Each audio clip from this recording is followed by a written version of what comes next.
The 2025 SCO Summit is set to begin in Tianjin, China, the largest in its history, with over 20 leaders gathering to address security, counter-terrorism, trade, energy, digital cooperation, and food security concerns.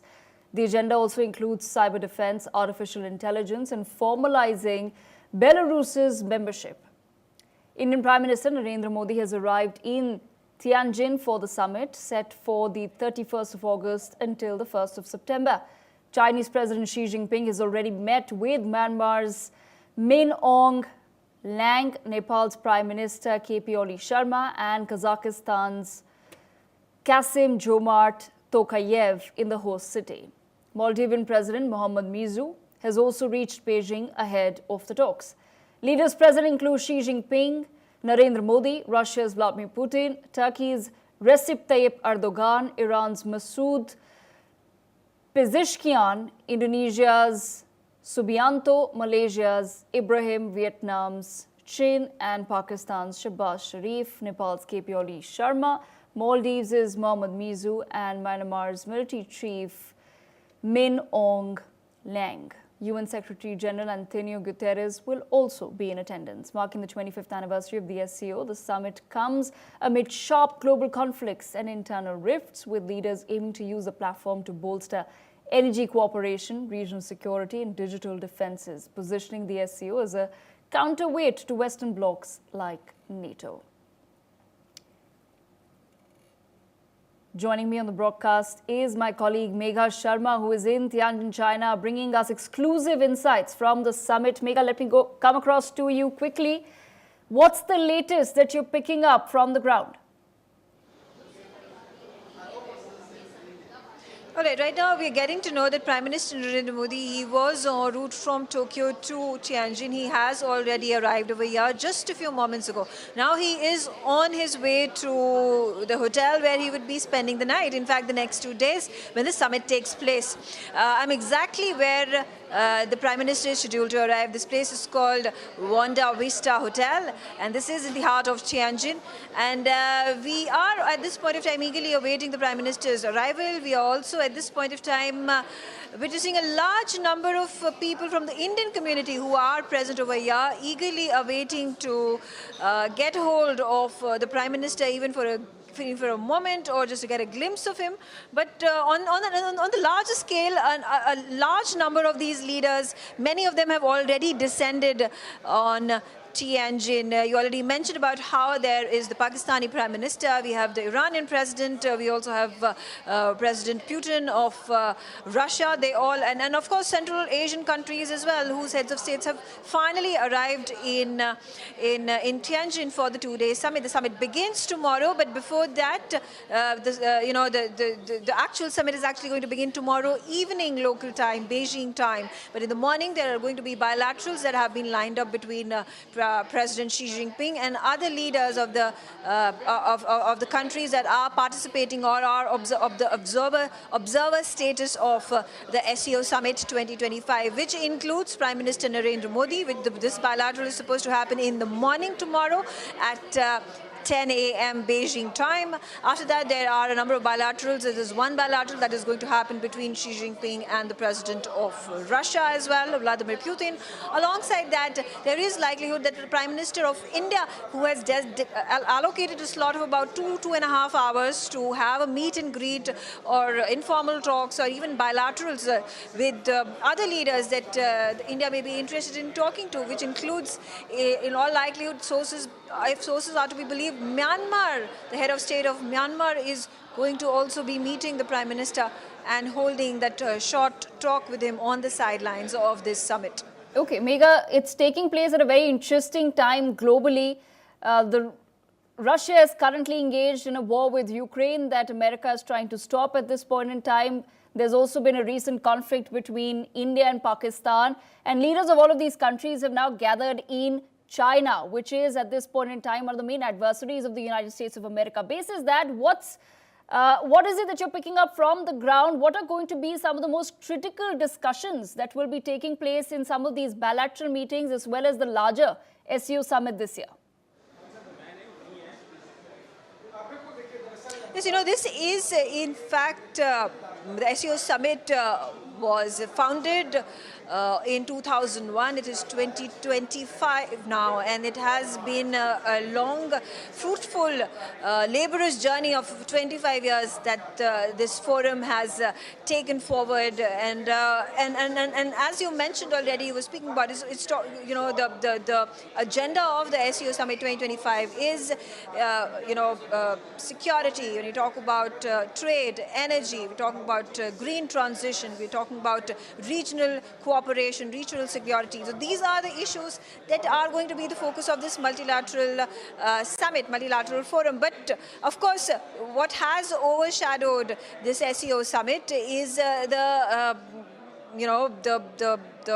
US tariffs that have been imposed on a number of countries, including those countries who are also member states, members of the SCO summit, which includes India. We talk about Iran, we talk about Russia, of course, which has been heavily sanctioned by a number of European countries because of the Ukraine war.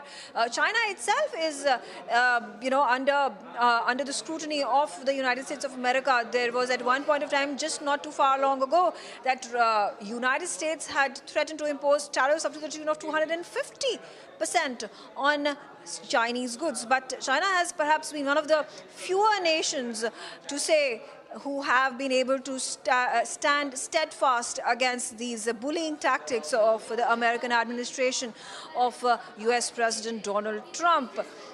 So, the silver lining here is that a number of these nations who are also participating in the SCO summit are looking at building mutual interests with regards to trade, with regards to bilateral relations, with regards to people-to-people connect as well. And as far as trade goes, India has been very open to the proposal, and vice versa, when it comes to increasing trade, opening up markets, and allowing for economic ties to further burgeon between India and China. And in fact, this was indicated even by the Chinese Foreign Minister Wang Yi when he arrived in India 2 weeks ago. He met the Foreign Minister, he met National Security Advisor Ajit Doval, he also met Prime Minister Narendra Modi, and he underlined this fact, saying that India and China are not rivals. India and China are actually natural partners. And there was also mention about how there are these three goods that are required by India, whose export had been halted by China after the Galwan skirmish back in 2020. These three goods include, number one, fertilizers, number two, rare earth minerals, and number three, boring machines. And if any talks are indicative of how things are going to play out between India and China, these three exports are going to resume from China to India.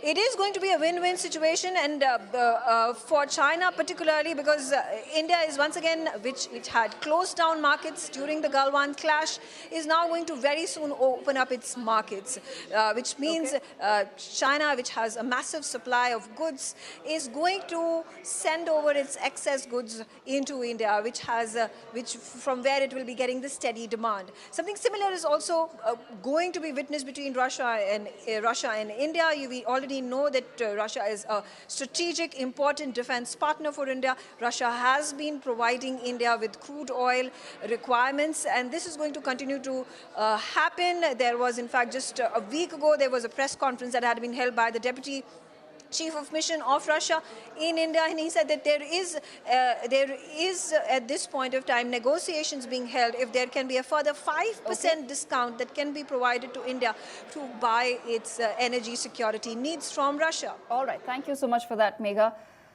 Meanwhile, we've been informed that Indian Prime Minister Narendra Modi has arrived in Tianjin, China, where he will be attending the 2025 SCO Summit. The meeting comes at a pivotal moment for India-China relations against a shifting global and regional backdrop. Modi's visit to China follows a high-profile stop in Japan, where he focused on trade, security and technology ties. His presence at the SCO Summit will mark his first meeting with Chinese President Xi Jinping on Chinese soil since the Galwan Valley clash in 2020.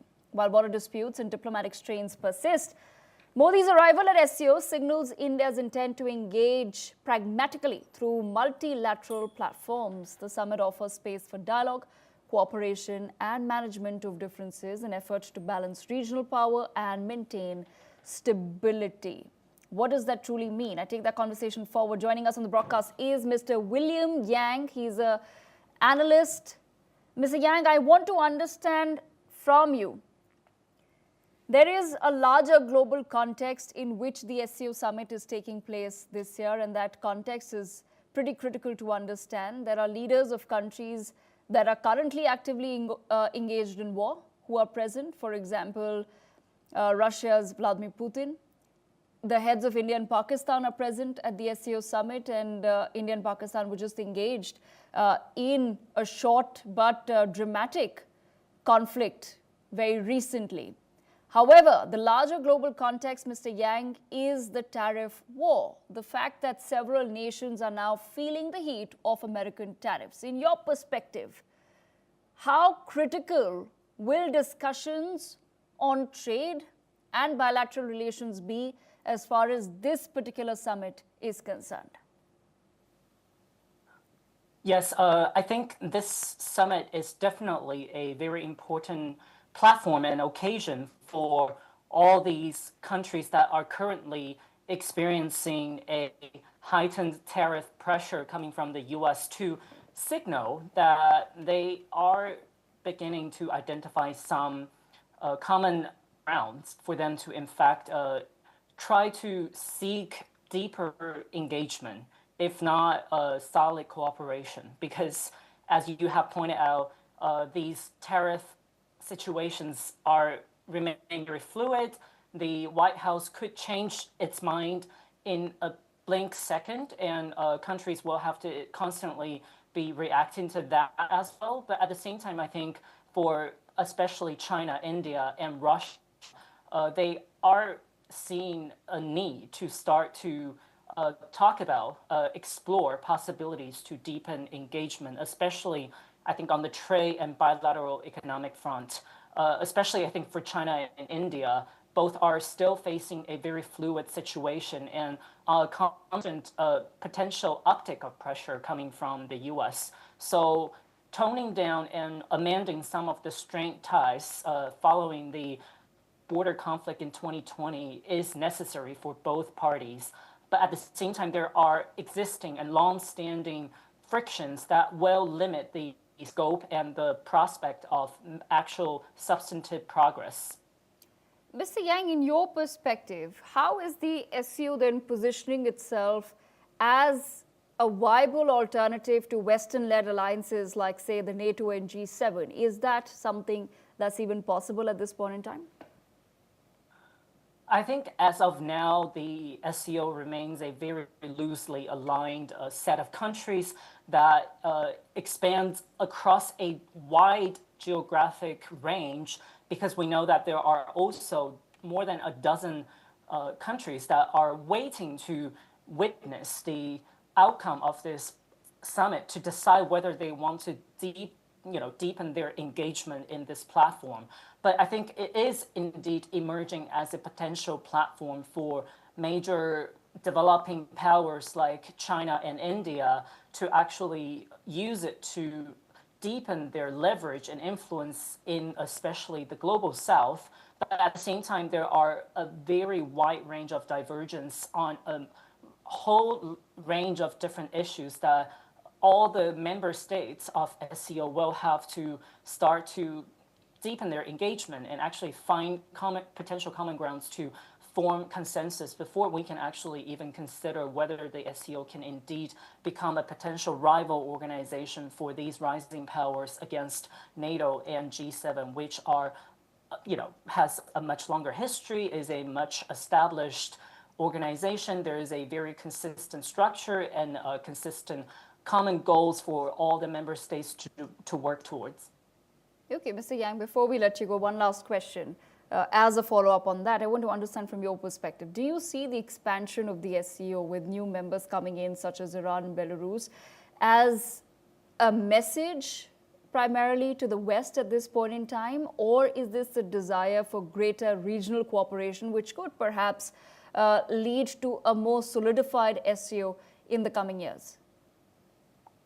I think first and foremost, it remains a very important diplomatic signaling to primarily the United States, especially coming from Beijing, because we know that the long-term strategic competition between the two countries are only going to intensify, and there is really no room for both sides to soften their stance at this point. So I think considering the range of countries in different parts of the world that are waiting to become full members of the organization, diplomatic signaling remains the primary goal for now. And like I said before, I think there is a long list of issues that, in fact, all the member states will have to start seriously engage in dialogue before we can even consider whether the SCO could really become a more serious and more influential organization going forward.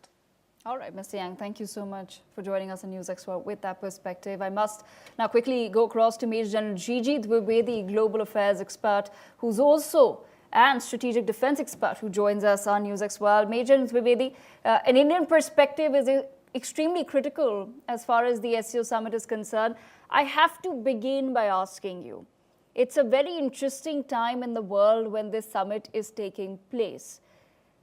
There is an attempt, Major General Dwivedi, by China to now push the SCO forward as a possible rival or a global competitor to, say, organizations like NATO as well as G7.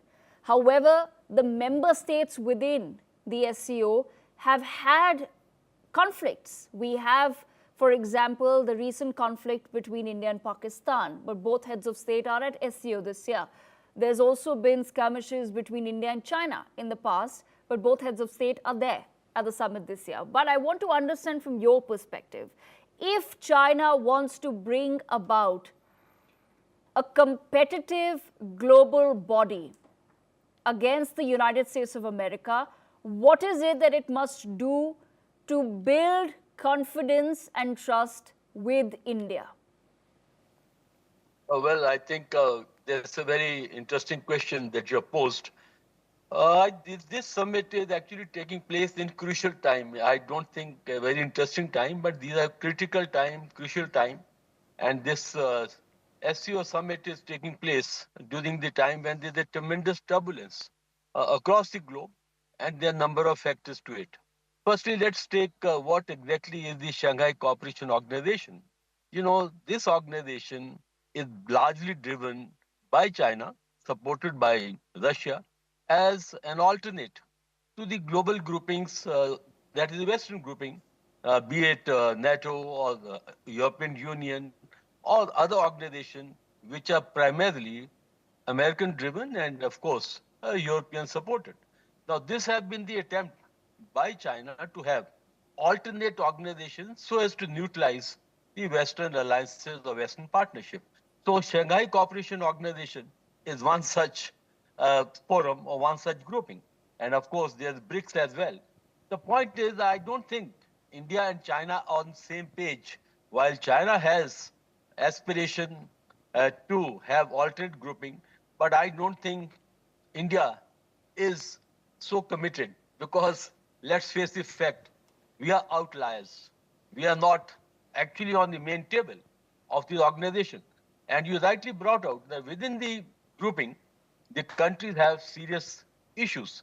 Well, one is the India-China border issue, and of course in 2020, one can't understand as to why Xi Jinping's PLA walked into Eastern Ladakh when there have been series of agreements, and also there was understanding between Prime Minister Modi and President Xi Jinping on the strategic guidance. One big question mark. Secondly, why China went whole hog to support Pakistan in Operation Sindoor? So therefore, what actually figures out is that this organization is largely driven by China to pursue its own interests, that is to have alternate alliances with the West. But I don't think India has that intent. Well, India is there because we have our own interests. Firstly, if you are in such an organization, you are able to reach out to Central Asian republics. You also have forum to engage in bilateral talks, like that is what going to happen between Prime Minister Modi and President Putin and also President Xi Jinping. So my point in summarizing is that while Chinese or Russians would be looking to have alternate alliances, but I think India doesn't have that kind of approach. Here we are using this opportunity to tidy up or to bring down tension between India and China, and also develop our engagement with other members of this grouping. But I don't think India is looking forward to use this forum to actually neutralize the Western Forum, because please remember, we are also part of the Quad, and Quad members are America, India, Japan, and Australia. We are also member of I2U2.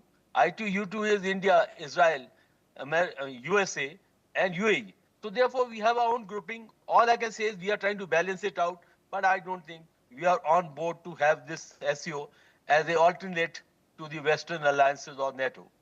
Over to you. Absolutely. Major General G.G. Dwivedi, thank you so much for that comprehensive analysis of India's position and what it might be. Meanwhile, NewsX is currently on the ground with Senior Executive Editor Megha Sharma in Tianjin, China, where she's interacted with the Indian diaspora. Listen in to what they've had to say. Hi, we are at the SCO Summit venue, and joining me on the show right now are two members of the Indian diaspora. They are also over here. They are also eagerly anticipating Prime Minister Narendra Modi's visit, who is going to be arriving here in Tianjin in just a short while from now. Let's quickly go to them. Could you please introduce yourself? Hi, I'm Bhargav Joshi. I'm here in China for like 12 years, and right now I'm working in Shenzhen since last 5 years. And basically I belong to Ahmedabad, Gujarat. And what about you, sir? I am Vipul Jain from Pune, mostly working in China for almost 8 to 10 years. But you know, mostly our dream is coming true, that we will going to meet Mr. Modi. And how has your entire experience been like? You've been here for such a long time. How has it been living in China? Yeah, the living in China is good, more better if you are good in the local language. As a mostly, you know, everything is easy and very simple here. If you can speak Chinese, everything is good and more better. What about you? How long have you been living in China? In which part of China do you live in?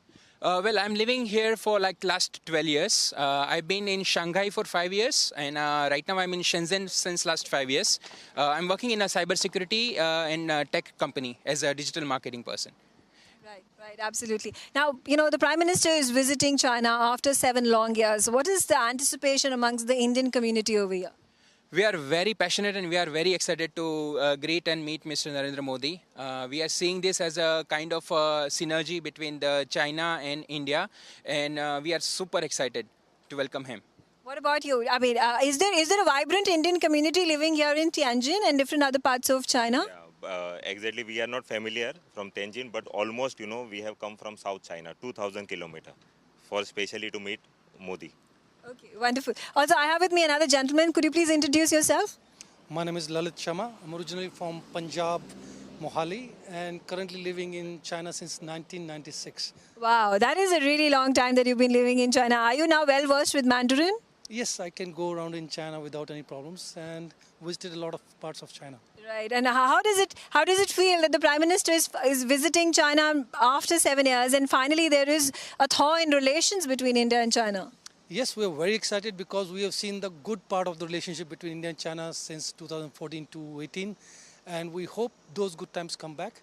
There must be some lessons learned, but we want to see more positivity going forward, not only in business terms, but also in people-to-people relationships. Right, absolutely. I do want to understand from you here, because of the tariff wars that have been waged by the US administration under Donald Trump, there is a message that is going on that there needs to be more trade relationship built between India and China. How is this going to impact businesses on both sides of the countries?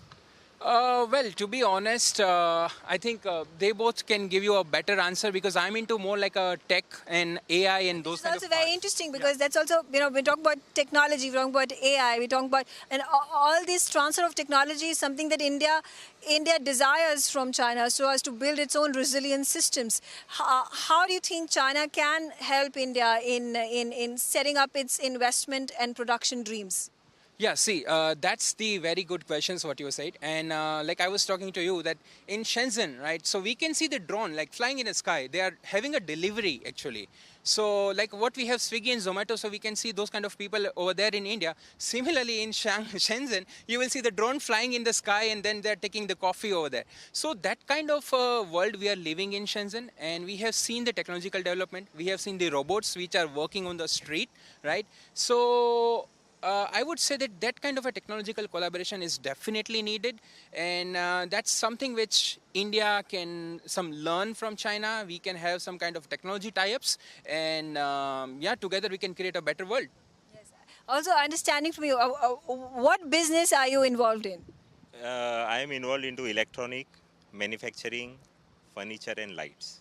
Okay, and how do you think if India opens up its markets to China again, how is that is going to be advantageous to you and advantageous to India-China trade relationship? Because China is also have many skilled labor and India have low cost. So when both combine together, it will become more and more better. And hope Modi ji is coming, so the relation will be more better and we can do it more good. Meanwhile, my colleague Megha Sharma has also spoken with the CGTN anchor Su Yuting. Listen in.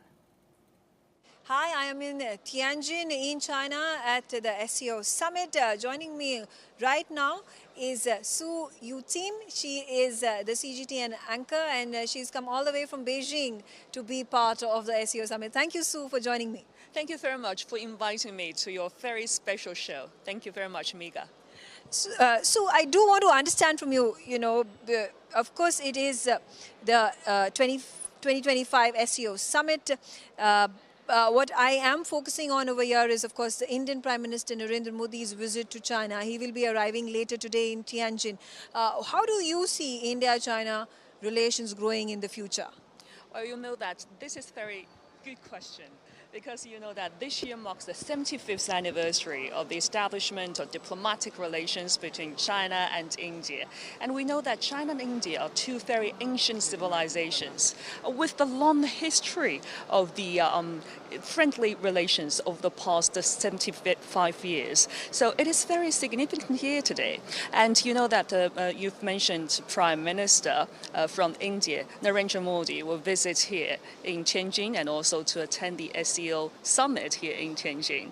And that is a very good opportunity to boost the bilateral relationship.